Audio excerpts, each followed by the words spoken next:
अनुपमा ने अचानक ही रजनीताई और टेंडर वाले कारोबारी को रंगे हाथों पकड़ लिया था।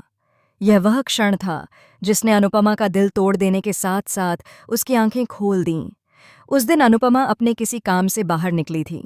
शहर के एक शांत हिस्से में बने पुराने पार्क के पास से गुजरते हुए उसकी नज़र अचानक एक गाड़ी पर पड़ी। गाड़ी रजनीताई की थी, वही रजनी जिसे वह अपनी सबसे करीबी, सबसे भरोसेमंद दोस्तों में गिनती थी। इसीलिए अनुपमा एक हल्की मुस्कान के साथ उसकी तरफ बढ़ गई, यह सोचते हुए कि शायद रजनी पास ही होगी और दोनों कुछ देर बातें कर पाएंगी।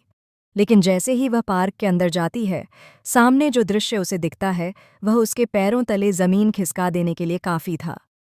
रजनीताई, जो हमेशा खुद को ईमानदारी, पारदर्शिता और बहादुरी की मिसाल बताती थी, एक बड़े बिजनेसमैन से मोटी रकम ले रही थी।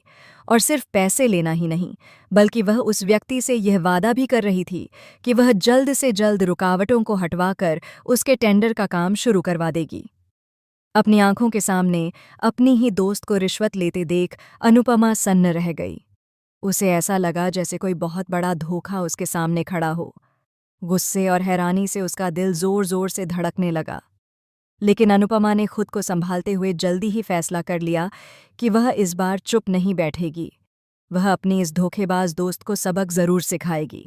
अनुपमा चुपके से अपना फ़ोन निकालकर उनकी वीडियो बनाने ही वाली थी कि रजनीताई और वह बिजनेसमैन अचानक किसी बात पर हंसते हुए वहां से निकलने लगे। इससे पहले कि अनुपमा कोई सबूत जुटा सके, वे दोनों वहां से जा चुके थे। अब उसके हाथ कुछ भी ठोस नहीं लगा था, लेकिन अनुपमा का इरादा और भी मजबूत हो चुका था। उसने मन ही मन ठान लिया कि वह जल्द से जल्द रजनी के खिलाफ पुख्ता सबूत इकट्ठा करेगी और फिर पूरी दुनिया के सामने उसका असली चेहरा उजागर करेगी। थोड़ी ही देर बाद जब रजनी फिर से अनुपमा के सामने आती है और हमेशा की तरह मासूम और भली बनने का नाटक करती है, तो अनुपमा भी अपनी भावनाओं को छुपा लेती है। वह ऐसा दिखाती है मानो उसे कुछ पता ही नहीं चला। रजनी मुस्कुराते हुए बातें करती है, जबकि अनुपमा उसके हर शब्द को अंदर ही अंदर परख रही होती है। फिर एकदम सहज अंदाज में अनुपमा कहती है कि उसे रजनी के घर आना है।